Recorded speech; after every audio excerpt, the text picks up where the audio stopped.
क्या सुरक्षित है चंडीगढ़ का अंतर्राष्ट्रीय हवाई अड्डा या फिर हवाई अड्डे पे चल रहा है दलालों का राज?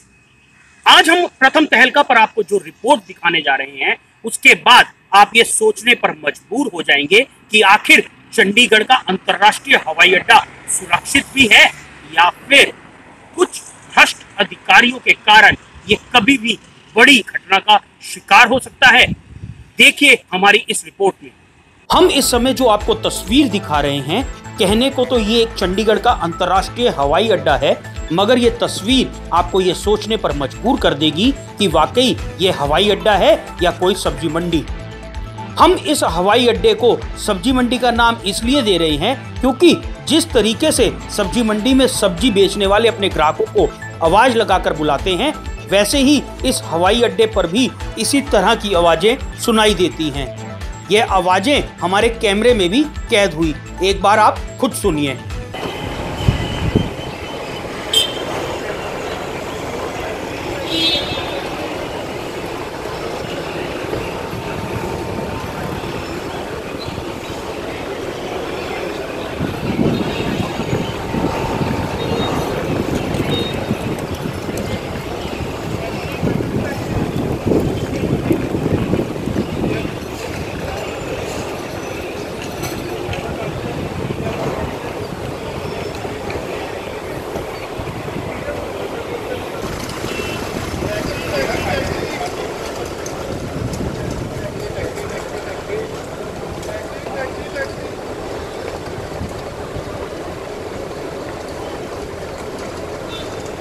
आपने ये आवाजें तो सुन ही ली।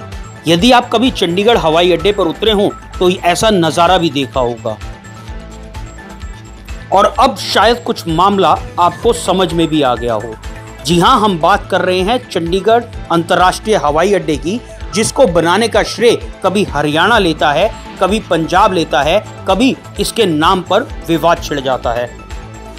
लेकिन इस अंतर्राष्ट्रीय हवाई अड्डे की सुरक्षा केवल राम भरोसे है। और हो भी क्यों ना, क्योंकि इसकी सुरक्षा से खिलवाड़ कोई और ही नहीं बल्कि पंजाब सरकार के कुछ भ्रष्ट अधिकारी और एयरपोर्ट अथॉरिटी के कर्मचारी कर रहे हैं। ऐसा नहीं है कि केंद्र सरकार ने इस हवाई अड्डे की सुरक्षा में कोई छूट दी हुई है, लेकिन ऐसा लगता है कि हर पंजाब सरकार के अधिकारी और एयरपोर्ट अथॉरिटी चंडीगढ़ की जनता को जनता नहीं समझते, और शायद यही कारण है कि यहां पर आने वाले लोगों की सुरक्षा राम भरोसे पर है। ये बात हम इसलिए कह रहे हैं क्योंकि अंतर्राष्ट्रीय हवाई अड्डे चंडीगढ़ के अधिकारी निजी टैक्सी चालकों पर इस तरीके से मेहरबान हुए हैं कि इन टैक्सी चालकों ने हवाई अड्डे को हवाई अड्डा कम और सब्जी मंडी ज्यादा बना दिया है। वैसे तो नागरिक उड्डयन मंत्रालय ने इस एयरपोर्ट की सुरक्षा के लिए विभिन्न कामों को अलग अलग तरीके से टेंडर करके लोगों में बांटा हुआ है।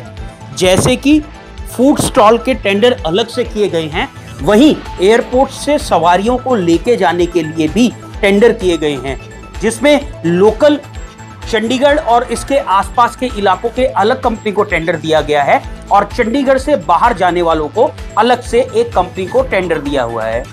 वैसे तो ये टेंडर 8 लाख रुपए महीने में हुआ है, लेकिन एयरपोर्ट अधिकारियों की मिलीभगत से इन सभी लोगों की सुरक्षा खतरे में पड़ी हुई है। कारण है, चंडीगढ़ एयरपोर्ट पर उतरने वाली सवारियां जब एयरपोर्ट से बाहर निकलकर टैक्सी करती हैं तो उस समय एयरपोर्ट अथॉरिटी के जो नॉर्म्स हैं उनको दरकिनार करते हुए निजी टैक्सी वाले टैक्सी की आवाज लगाकर सवारियों को भर लेते हैं। आलम यह है कि इन टैक्सी चालकों का कोई भी पुलिस वेरिफिकेशन आज तक नहीं हुआ है।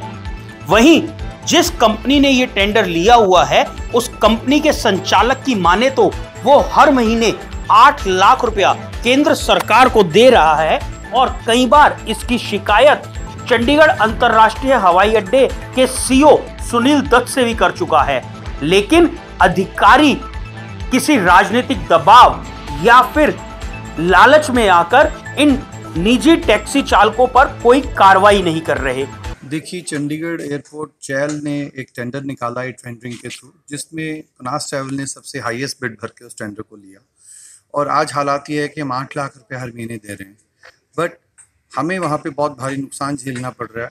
और इसकी कंप्लेंट हमने काफ़ी बार एयरपोर्ट अथॉरिटी को, सीईओ साहब को भी की कि यहाँ पे अनऑथराइज, अनलॉफुल, इलीगल लोग काफ़ी सारी टैक्सियों का व्यापार करते हैं, जो धड़ल्ले से करते हैं, जिसकी हमने कंप्लेंट आला ऑफिसर्स को भी की, जिसकी हमने कंप्लेंट काफ़ी बार, एक बार नहीं काफ़ी बार मैं कहूँगा, और मुलाकात भी की सीईओ साहब से, और हमने एक उनको मेल भी लिखी और कई बार रिमाइंडर्स भी भेजे, बट किसी भी तरह से किसी भी तरह की हमें कोई हेल्प नहीं मिली।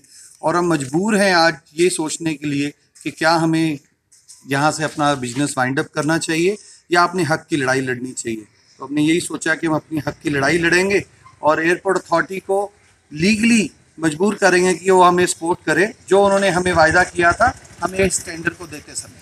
जो सिक्योरिटी थ्रेट्स कई बार देखा गया एयरपोर्ट को आते हैं, क्या इस तरह की कोई मामला सामने आए हैं? देखिए, ऐसा बहुत कॉमन है कि जब जहाँ पे भी अनऑथराइज्ड इलीगल लोग काम करते हैं और जिनकी कोई पुलिस वेरिफिकेशन शिनाख्त नहीं होती है, तो वहाँ पे कोई भी टेररिस्ट एक्टिविटी या कोई भी इलीगल एक्टिविटी जो हमारे समाज के लिए, देश के लिए, सिक्योरिटी ब्रीच के लिए ठीक नहीं है, वो बहुत इजीली प्लांट की जा सकती है। जिस तरह से हम हैं, हमारे सब ड्राइवर्स पुलिस वेरीफाइड हैं, कमर्शियल कार्स हैं, हमारे मैनेजर्स हैं, स्टाफ हैं, and we are authorised, so we have a one professional way of doing work. आपने जो सीईओ को चिट्ठी लिखी, क्या उसका कोई रिप्लाई आया? कितने रिमाइंडर्स आप दे चुके हैं? मैंने उनको लास्ट वीक में एक बहुत डिटेल सारी इंफॉर्मेशन दी थी कि किस तरह से यहाँ पे क्या क्या हो रहा है, बट उन्होंने, दुर्भाग्यपूर्ण बात है कि उन्होंने मेरी किसी ईमेल का जवाब नहीं दिया। उसके बाद मैंने इनको एक हफ्ते में आज 4-5 रिमाइंडर्स भी दिए हैं और आज एक फ्रेश मेल लिखी है, बट मैं बहुत दुर्भाग्यपूर्ण मानता हूँ कि मुझे उस चीज़ का उनकी तरफ से कोई भी जवाब नहीं मिला। क्या आगे सेंटर में आप जाएंगे, क्योंकि नागरिक उड्डयन मंत्रालय है, क्या वहाँ पर आप अभी शिकायत इसकी करेंगे? देखिए, बिल्कुल जाना पड़ेगा, क्योंकि ये हक की लड़ाई है। हम यहाँ पे करोड़ों रुपए लगा के हम यहाँ पे आए हैं, और हम जब यहाँ पे आए हमें बताया गया कि इस तरह से एयरपोर्ट में यहाँ पे फ्यूचर है, जिसको देखते हुए हमने इतना हाई अमाउंट भरा, और बट आज यहाँ पे हमें रोज का नुकसान झेलना पड़ रहा है। और हम अपने हक की लड़ाई को लड़ेंगे, और बिल्कुल लड़ेंगे और ऊपर तक जाएंगे। ऐसे में यदि बड़ा हादसा हो जाता है तो उसका जिम्मेवार कौन होगा? वहीं बड़ा सवाल यह भी खड़ा होता है कि जब इस कंपनी के संचालक ने 5 बार ईमेल इस सीईओ को की, तो उन्होंने इसका आज तक रिप्लाई क्यों नहीं दिया? वहीं अब इस पूरे मामले में कई और भी पेचीदा पहलू खड़े हो गए हैं। ऐसा नहीं है कि यह मामला पहली बार उठा हो, इससे पहले भी ये मामला पंजाब के मोहाली जिले के एसएसपी के पास पहुंचा था, जिसके बाद 4 दिन तक कोई भी निजी टैक्सी एयरपोर्ट के अंदर नहीं आई थी। लेकिन सूत्रों से मिल रही जानकारी के मुताबिक उसके बाद अपने वोट बैंक को बचाने के लिए कुछ राजनीतिक लोगों ने पुलिस पर दबाव बनाया, जिसके बाद एयरपोर्ट की सुरक्षा एक बार फिर राम भरोसे कर दी गई। लेकिन अब जब बार बार शिकायत पहुंच रही है, उसके बाद भी एयरपोर्ट अथॉरिटी के अधिकारी सुनील दत्त कोई कार्रवाई नहीं कर रहे। बहरहाल ये जांच का विषय है कि एयरपोर्ट अथॉरिटी के सीईओ सुनील दत्त इस पूरे मामले में जांच और कार्रवाई क्यों नहीं कर रहे। लेकिन अब इस पूरे मामले के उजागर होने के बाद यह देखना रोचक होगा कि क्या चंडीगढ़ एयरपोर्ट अथॉरिटी इस पे कोई कार्रवाई करता है या फिर किसी बड़े हादसे का इंतजार करता रहता है। प्रथम तहलका के लिए चंडीगढ़ से ब्यूरो रिपोर्ट।